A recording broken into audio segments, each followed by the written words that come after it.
Vous êtes fan de télé-réalité ? Abonnez-vous immédiatement aux réseaux sociaux de la première chaîne de télévision française consacrée à la télé-réalité. Sur notre compte YouTube, vous découvrirez des interviews exclusives de vos stars préférées. Sur notre compte Facebook, vous aurez avant tout le monde les derniers scoops sur vos stars préférées. Sur notre compte Twitter, toute l'actualité de la télé-réalité n'aura plus aucun secret pour vous. Sur notre compte Instagram, vous verrez des photos exclusives sur vos héros du quotidien.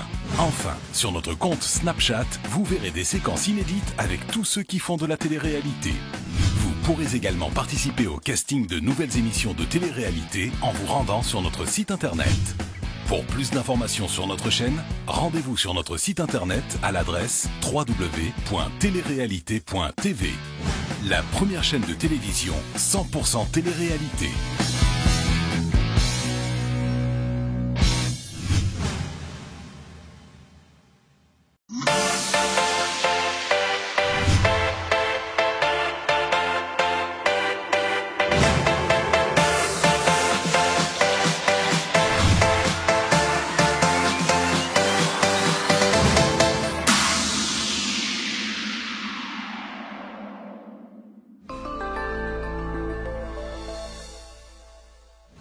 Je vais très bien, j'arrive de Corse, en pleine forme, et le soleil parisien, donc tout va bien.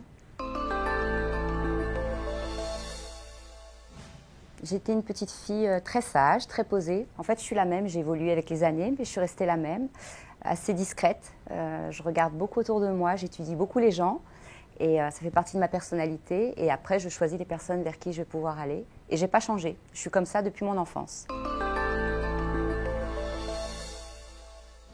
Je suis issue quand même d'une famille assez aisée. J'ai des parents qui travaillaient dans l'aéronautique. Mes parents m'ont inculqué vraiment les valeurs du travail. Donc même si j'étais choyée, j'avais tout ce que je voulais, mon papa m'apprenait les valeurs de l'argent.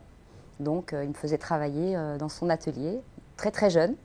Et j'ai su ce que c'était que travailler. À l'âge de 13 ans, j'ai commencé à travailler dans des magasins de prêt-à-porter parce que je sentais que j'avais la vocation de la fibre vestimentaire.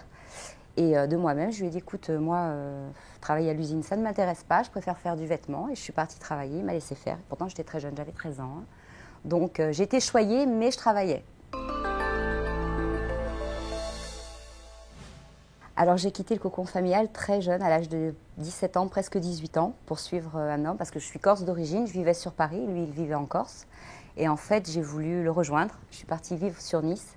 Mais mes parents ne m'ont pas laissé, ils m'ont payé une école privée, j'ai continué mes études sur Nice. Mais très vite, j'ai appris à vivre seule et à être indépendante parce que je continue à travailler en parallèle de mes études. Ça a été très difficile pour ma maman parce qu'on est très fusionnelles toutes les deux. Donc, ils ont vendu leurs affaires, ils ont vendu maison, appartement, tout ce qu'ils avaient. Ils sont venus sur la côte, ils m'ont suivi en fait, quelques mois après. Je suis très très liée, mes parents, c'est le plus important pour moi, mes parents et mes enfants. Hein, c'est vraiment mon cocon familial, on est corse.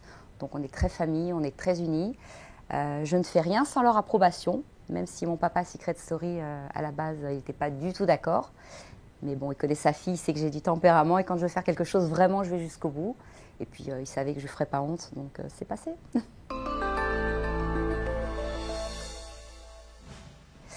Alors, je suis partie pour l'amour et puis très vite, je me suis aperçue que j'avais fait une erreur. Parce que les amours de jeunesse, pour moi, ça ne dure pas. Donc, je me suis rapidement aperçue que ce n'était pas l'homme de ma vie. Donc, je l'ai quitté. Et juste derrière, j'ai rencontré le papa de mes enfants avec qui j'ai vécu 12 ans. Voilà, on a vécu une belle histoire. On est parti vivre en Corse au bout de quelques mois, une fois que j'ai fini mes études. Et je suis restée donc 12 ans avec lui. J'ai 2 enfants, 2 filles, 2 grandes filles. Alors à l'époque sur Nice, j'avais commencé à développer une activité dans le prêt-à-porter. Au départ, j'ai monté une petite affaire avec ma maman. On vendait des vêtements dans les comités d'entreprise, on présentait des collections, on a commencé comme ça. Et puis j'avais ma maison en Corse, on partait régulièrement en vacances. Et un jour, un samedi matin, avec ma mère, on s'est dit, tiens, on va faire un marché pour voir ce que ça donne. On a fait un marché, on a cartonné sur le marché, mais vraiment c'était incroyable parce qu'on avait au niveau du prêt-à-porter, on a amené de la révolution, on a amené des vêtements assez chers, assez luxueux. Et c'est vrai que sur les marchés, on trouve que du bas de gamme. Donc les gens ont été surpris, on a très bien travaillé et on s'est dit avec ma mère, écoute, tu sais quoi, on va faire cette activité en Corse, on part. On a acheté un petit fourgon, toutes les deux, et on s'est mis à faire les marchés. Et j'ai fait ça pendant 10 ans. Alors j'ai fait ça pendant 10 ans et puis à un moment donné, j'ai eu ma première fille, puis ma deuxième. C'était compliqué pour moi, pour mes enfants, pour les élever. J'ai eu envie de prendre une boutique, donc j'ai acheté un premier magasin. Et puis j'en ai acheté un deuxième, et puis j'en ai acheté un troisième. Et puis j'ai laissé tomber les marchés parce que je me suis séparée entre-temps, ça devenait compliqué. Et c'est un métier que j'adore et je suis toujours dans le prêt-à-porter. J'ai toujours mes magasins. J'en ai plus que 2 parce qu'après Secret Story, c'est devenu assez compliqué à gérer. Je n'arrivais pas à gérer toutes les vendeuses. Enfin, c'est difficile, les vacances, être dans les magasins, approvisionner, gérer les stocks. Donc à un moment donné, je me suis dit, il va falloir en vendre un et être plus sur les 2 autres. Alors, la télé-réalité, c'est, on va dire, un petit concours de circonstances. En fait, j'avais déjà été approchée pour faire des émissions différentes. J'ai toujours refusé parce que je ne me sentais pas du tout. J'avais 38 ans, 40 ans. Je n'étais pas encore trop sûre de moi, en fait. Je manquais un petit peu de ce côté assurance. Et pour moi, discuter, parler devant une caméra, être face à des gens, c'était juste impossible, prendre la parole en public. Et puis, je me suis retrouvée au restaurant. J'étais avec donc, mon petit copain de l'époque. Et il tournait tellement vrai. Et en fait, quand ils m'ont vu arriver, la fille m'a dit « Non, mais attends, là, il faut qu'on fasse un reportage sur vous, c'est énorme. Un couple avec 20 ans d'écart, il faut absolument qu'on fasse quelque chose. » Et moi, j'ai dit « Non, non, j'ai dit, mais moi, tellement vrai, c'est pas possible, quoi. Je ne vais pas passer à me ridiculiser à l'antenne. J'ai pas envie de ça. » Et la fille m'a dit « Non, mais alors, tu sais quoi, va à Secret, postulez, vous avez toutes vos chances. » Dans la foulée, on s'amuse, on téléphone, c'est le premier jour de casting.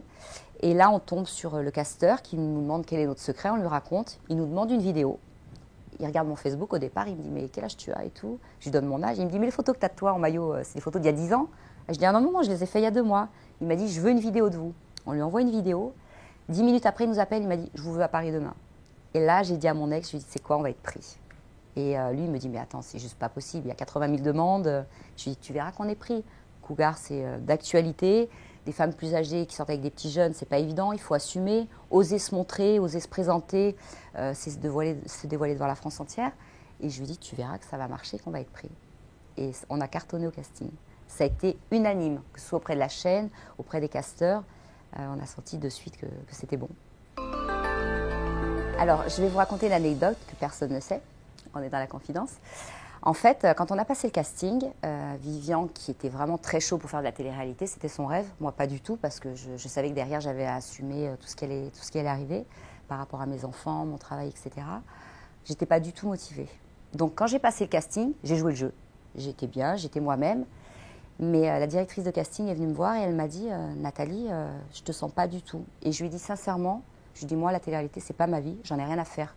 Que je le fasse ou que je le fasse pas, ça changera pas grand-chose. » Je me suis trompée. Mais c'est pas un but, c'est pas une fin en soi. Et là, j'ai vu le casteur qui était en face de moi, qui s'est décomposé, qui m'a regardé, qui m'a dit « Mais tu me fais quoi là? Tout est bon et tu es en train de tout foutre en l'air. » Mon ex, il était fou furieux parce qu'il m'a dit « Mais tu nous fous tout en l'air là. » Et quand on est sortis, donc on s'est tous retrouvés, ils nous ont dit « Mais c'est dommage, quoi, vous alliez être pris et là tu balances tout. » Je lui ai dit « Écoute, c'est pas grave. » Elle me pose une question, je suis sincère, je vais pas la leur faire à l'envers. Et donc on s'en va. Quelques jours après, la directrice de casting me rappelle, elle me dit « Nathalie, j'aimerais te faire revenir sur Paris, je veux te revoir. » Je dis « Ok, pas de souci. » Et entre-temps, en fait, ça avait mûri dans ma tête, j'avais réfléchi. Je me suis dit « Tiens, ça peut être une expérience sympa. » Parce que je me disais, faire Secret Story, l'enfermement, c'est pas pour moi. Déjà, par rapport à mes magasins, rester enfermé 2 ou 3 mois, c'est juste pas possible. Puis après, je me suis dit, tiens, autant je tiens une semaine et je reviens. Donc elle me fait revenir, elle me refait passer le casting. Et là, elle me regarde et elle me dit, je te sens bien là, je te sens mieux. Et je dis, franchement, on y va. Et voilà. Et je sentais qu'ils nous voulaient. C'était toutes les semaines, ils nous appelaient. Vous êtes toujours ensemble, hein, vous êtes toujours ensemble. C'était vraiment, on sentait qu'ils comptaient sur nous. C'est ce qu'elle nous a expliqué par la suite. Ils ont un petit peu constitué les équipes autour de nous. Et autre anecdote, il m'avait dit, on te donne 1 semaine de vie dans l'aventure. J'étais finaliste. Alors déjà, c'est une sensation énorme quand vous arrivez sur un plateau de télé comme ça. En plus, ils nous avaient mis en isolement, donc je n'avais pas vu mon chéri depuis 3-4 jours. On s'est retrouvés là tous les deux face aux caméras, c'était très intense. Le public autour de nous, en un mot, c'était juste waouh. Et puis quand Benjamin Castaldi vous parle, la voix qui se met à vous parler, on nous fait une proposition qui est énorme parce qu'en fait, je rentre avec mon chéri, mais en fait, on me fait passer pour sa maman. C'est une proposition que j'ai acceptée d'office, mais pour moi, c'était très dur. Tu passes du stade de femme au stade de mère, c'est énorme. Et ouais, c'est quelque chose d'unique. Il faut le vivre pour le comprendre, en fait. C'est quelque chose qui te bouleverse, tout comme l'aventure. Alors à la base, je m'entends avec tout le monde. J'ai un caractère assez simple, assez facile. Pour vraiment que je m'énerve, il en faut. Il faut vraiment qu'il y ait beaucoup d'injustice. Je fais partie des gens qui... je me mets du côté de ceux qui sont seuls. Je ne suis pas un mouton, je ne vais pas mettre avec les têtes fortes, parce que j'estime qu'à mon âge, je n'ai pas besoin. Et forcément, je me prends toujours les petites brebis égarées dans les aventures. Je suis toujours à protéger. Donc, dans l'ensemble, j'étais vraiment la maman de l'aventure. J'étais la personne auprès de qui on prenait conseil. Quand on pleurait, on venait pleurer dans mes bras. Donc, c'était assez facile. Après, en cours d'aventure, il y a eu un petit peu de rivalité, forcément, parce qu'on sent le vent qui tourne, on sent les personnes qui sont censées gagner. Donc, il y a eu des petites disputes, des petites embrouilles. Mais dans l'ensemble, j'ai pas de clash. Pas vraiment. À un moment donné, oui, avec Emeric et Leila, qui étaient en couple, qui ont décidé de s'isoler. Ils ont décidé de se mettre seuls. Donc, ils étaient un petit peu seuls contre tous. Donc, forcément, il y a eu des petites disputes. Mais là, on s'est retrouvés, tout va bien, quoi. C'était pas méchant. Mais en fait, le fait d'être en isolement comme ça crée des conflits qui n'existeraient pas réellement dans la vraie vie. La notoriété, c'est quelque chose auquel on ne s'attend pas, même si on se dit, tiens, on va être reconnu, on va être... Mais en fait, on ne s'y attend pas du tout. On n'y est pas préparé psychologiquement. On vit... Secret Story, c'est une télé particulière. C'est un enfermement. C'est-à-dire que vous ne voyez personne, que ce soit les journalistes, c'est derrière un écran. Au niveau production, de temps en temps, on entend des voix, on aperçoit vite fait si vraiment il y a un gros problème. Mais vraiment, on ne voit personne. Je vais vous raconter une petite anecdote. Dernier jour de tournage, il y avait tous les journalistes de tous les médias qui viennent pour filmer la maison et puis pour faire des petits discours. Nous, on était isolés, on était cachés dans les chambres. Et à un moment donné, il y a un journaliste qui vient me voir parce que je tournais un portrait. Et en fait, quand je sors de la pièce, il ne savait pas qu'il y avait du monde. Et quand je suis arrivée dans cette pièce, il y avait une quinzaine de journalistes. Ils m'ont tous regardé comme ça. Et vous savez, le réflexe que j'ai eu, une gamine de 5 ans, je me suis cachée derrière mon garde du corps. Et il m'a dit, non, t'inquiète, tout va bien. Mais on est dans un tel état d'isolement qu'en fait, on a peur du monde extérieur. Et quand vous sortez comme ça, que vous vous retrouvez face à des dizaines d'inconnus qui sont là, qui vous touchent, qui veulent vous embrasser, qui veulent faire des photos, qui crient votre prénom, tu te dis, mais c'est quoi en fait? Il se passe quoi ici? Tu as l'impression que le monde s'est arrêté. En fait, le monde a continué à tourner, mais tu as l'impression qu'il y a eu un grand temps mort et que tu arrives dans un monde parallèle. C'est vraiment une sensation étrange. Et tous les candidats vous le diront, pendant 2 mois, 2 à 3 mois, on n'est plus nous-mêmes. Moi, je sais que j'étais dans un cocon, je ne sortais plus, je restais enfermée chez moi. Au magasin, les clientes, elles me parlaient, je ne comprenais pas ce qu'elles me disaient, parce qu'elles avaient vécu ça en direct. Moi, cette aventure, je ne l'ai pas vue à la télé, je ne l'ai pas vécue, ce n'était pas de la retransmission. Donc, j'avais du mal à voir ce qu'elles avaient vu. Et c'est très perturbant. Si tu n'as pas un minimum d'équilibre, c'est dangereux. Alors, il faut savoir une chose, c'est que j'ai toujours assumé ma relation avec Vivian, c'est-à-dire qu'on marchait main dans la rue, ça ne nous posait aucun problème. Donc, en faisant Secret, il y avait un but. Ce n'était pas pour me montrer à la télé, j'en avais rien à faire. C'était pour passer un message féminin, c'est-à-dire un peu féministe. Mais à la base, c'était pour dire, messieurs, vous sortez avec des femmes de 20 ans, on ne vous dit rien. Et nous, les femmes, dès qu'on sort avec des hommes plus jeunes, on est critiqués, on est regardés, on est limite humiliés. Donc ça, vraiment, je voulais m'affirmer et leur dire, stop, il faut arrêter ça. Mais c'était aussi pour traiter un sujet d'homosexualité, parce que je pense que les homos, ils subissent la même chose que moi j'ai subi, tout comme les couples raciaux. Donc c'était vraiment pour passer un message. Et quand on me voit à la fin dans Secret, quand je passe devant le public, je parle, et c'est là où je défends les femmes, mais je défends les homos et les couples raciaux. Et c'est vraiment une image que j'ai véhiculée et que je garde encore. D'ailleurs, vous regardez mes messages Insta, Facebook, etc. J'ai énormément d'homos qui viennent me parler, et entre guillemets, je suis un peu devenue leur égérie, c'est assez marrant. Leur porte-parole. Alors, Sacha, c'est vraiment la personne avec qui je suis restée le plus en contact. C'est-à-dire que régulièrement, si on ne se parle pas pendant 15 jours, c'est pas grave. On va s'appeler 3 heures, 4 heures. On parle beaucoup, on sait tout l'un de l'autre. Et on prend plaisir à se retrouver. Après, il est en Belgique, donc c'est pas facile. Mais je peux dire que c'est le seul avec qui je suis vraiment restée liée. C'est-à-dire qu'on s'est retrouvés à l'hôtel, on dort ensemble, il n'y a aucun souci. On se raconte vraiment nos petites histoires. Après, les autres candidats, ça m'arrive de les retrouver en soirée. C'est toujours avec autant de plaisir. Parce qu'on est liés. L'aventure Secret, elle te lie à vie, forcément. Et même les personnes avec qui j'étais pas très bien, on va dire, avec qui je suis peut-être sortie fâchée, Leila et Emeric, quand on est sorti de l'aventure, on ne se parlait pas, parce que bon, il y a eu quand même une éjection. Mais là, on s'est encore vu il y a 2 jours. Ça va très bien. On est content de se revoir.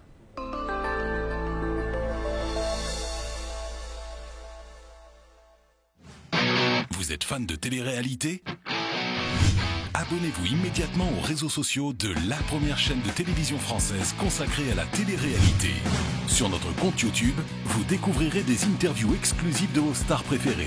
Sur notre compte Facebook, vous aurez avant tout le monde les derniers scoops sur vos stars préférées.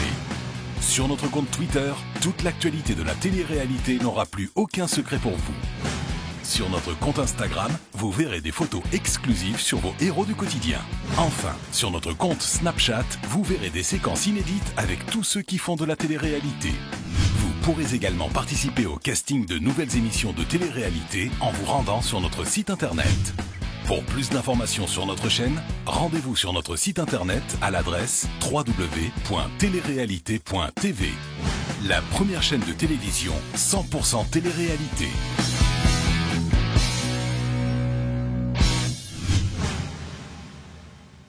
Moi, non seulement je garde un très bon souvenir de Secret, mais pour moi, c'est très positif parce que ça m'a apporté des choses que...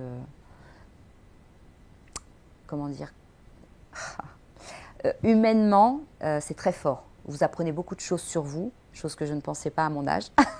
Mais ça t'apprend à dégager tes sentiments, ça t'apprend à t'ouvrir. Et puis, ça apprend à vivre en communauté. C'est pas évident de vivre avec 15 personnes que tu ne connais pas, qui sont issues de tout milieu. Donc, ça t'apprend beaucoup.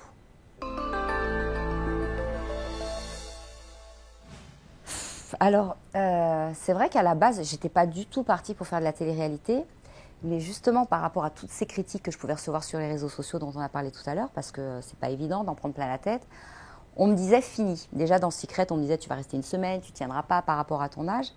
Et comme j'aime le challenge, j'ai le goût du challenge, quand j'entendais dire ouais, jamais elle sera prise dans les anges m'ont contacté, on m'a dit allez, tu pars faire l'aventure. Bon, Vivian, il en rêvait. Au départ, je voulais qu'il parte seul, puis j'ai dit allez, je suis. Je continue parce que c'était le Brésil, c'était encore une nouvelle aventure. C'est de l'argent, il faut être honnête. On gagne pas mal d'argent.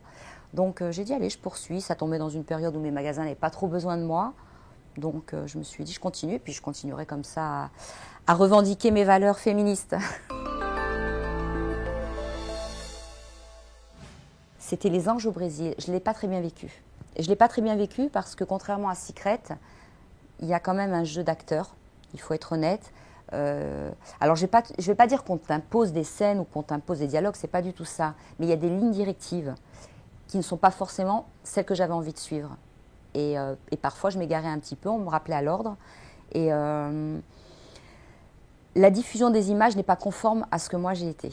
C'est-à-dire que des fois, tu as des scènes qui sont coupées, entrecoupées, tu as des mots qui sont mis pas au bon moment. À un moment donné, j'étais séparée de Vivian, donc lui était resté au Brésil, moi je pars en Argentine, on me fait partir avec 2 garçons qui me taquinaient un petit peu, qui jouaient de la séduction. Je suis très séductrice, donc forcément, ça matchait, mais pas pour aller plus loin, c'est juste du jeu. Et à un moment donné, donc ils me font appeler Vivian, qui me dit « tu me manques, je suis malheureux, je t'aime, etc. » Il pleurait au téléphone, et moi, tu me vois, je suis là, ha ha ha ha, je suis mort de rire. Et les gens se sont dit, la fille, c'est vraiment une grosse bitch, quoi. Son mec, il pleure, il est malheureux, elle est morte de rire. Ouais, sauf que les gars, d'un côté, il fait nuit, de l'autre côté, il fait jour. Il y a une heure de décalage entre l'Argentine et le Brésil. Il y avait un souci. En fait, ils n'avaient pas mis les mêmes conversations téléphoniques. Ça, c'est pas cool.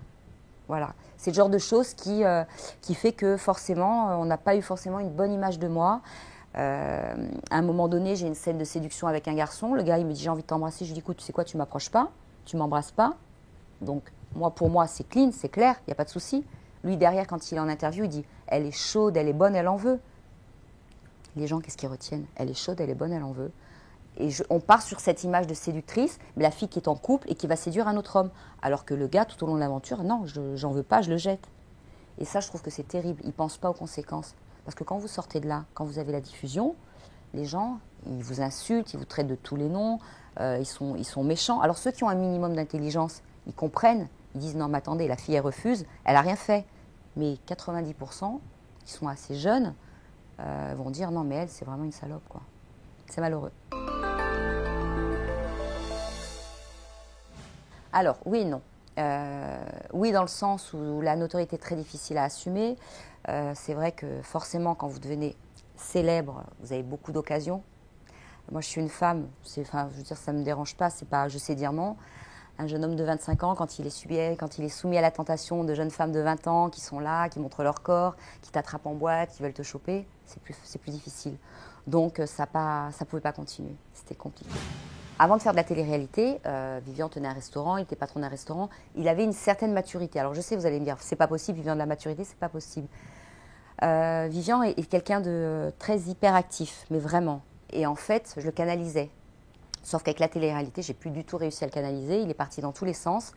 Et cette séparation, le fossé s'est vraiment creusé en fait, et je pouvais plus.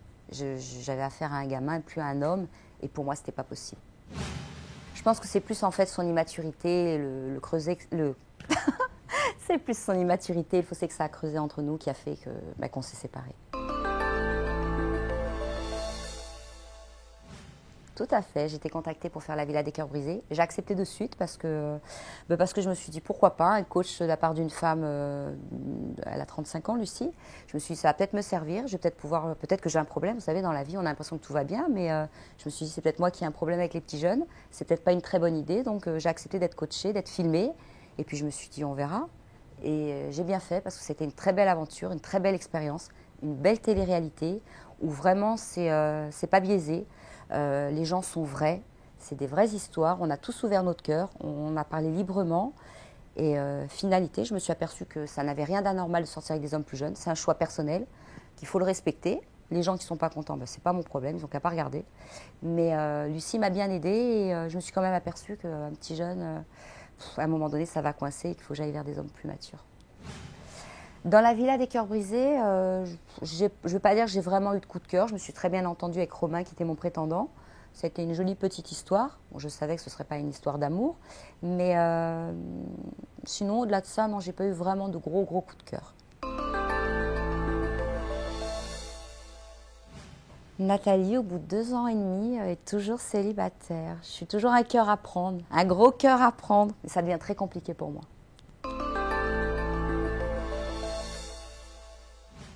Je ne suis plus la première cougar de France. Voilà. Merci Brigitte.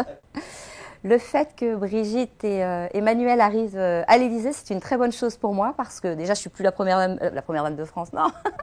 Parce que déjà je ne suis plus la première cougar de France, il y en a une autre qui est mise en valeur. Et je trouve que c'est un très joli couple, ils forment un joli couple, ils ont des bonnes valeurs. Elle est très aimante avec son mari, ça fait du bien. Alors je lui souhaite bon courage parce qu'elle va être jugée, elle va être critiquée.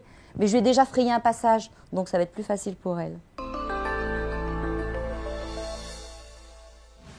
Alors, mes projets professionnels, donc j'ai toujours mes magasins que je garde. J'ai un site en ligne là, qui est en instance parce que du coup, c'est compliqué pour moi de faire le site et de faire de la télé, mais je le garde sous le coude.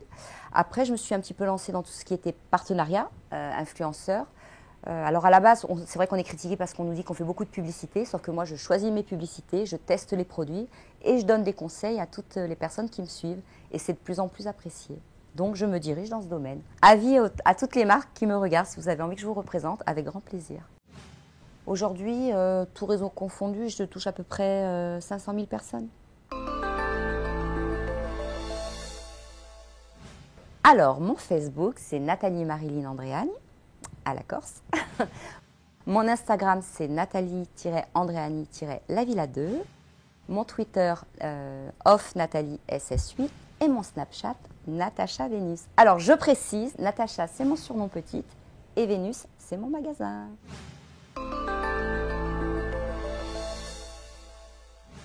Alors, mon petit message, c'est tout simplement, soyez heureux, vivez ce que vous avez à vivre. Ça reste vraiment mon idée principale. Ne vous occupez pas de ce que les gens peuvent dire parce que franchement, ce n'est pas eux qui vont vous rendre heureux. C'est important d'être heureux dans sa vie et surtout de ne pas s'occuper des qu'en dira-t-on. Et si vous arrivez à passer outre, vous serez heureux.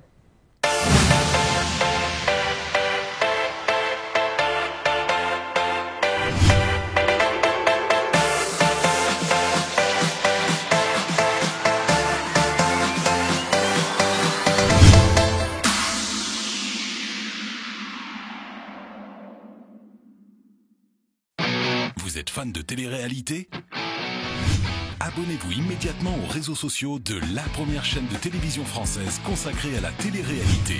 Sur notre compte YouTube, vous découvrirez des interviews exclusives de vos stars préférées. Sur notre compte Facebook, vous aurez avant tout le monde les derniers scoops sur vos stars préférées. Sur notre compte Twitter, toute l'actualité de la télé-réalité n'aura plus aucun secret pour vous. Sur notre compte Instagram, vous verrez des photos exclusives sur vos héros du quotidien. Enfin, sur notre compte Snapchat, vous verrez des séquences inédites avec tous ceux qui font de la télé-réalité. Vous pourrez également participer au casting de nouvelles émissions de télé-réalité en vous rendant sur notre site internet. Pour plus d'informations sur notre chaîne, rendez-vous sur notre site internet à l'adresse www.telerealité.tv. La première chaîne de télévision 100% télé-réalité.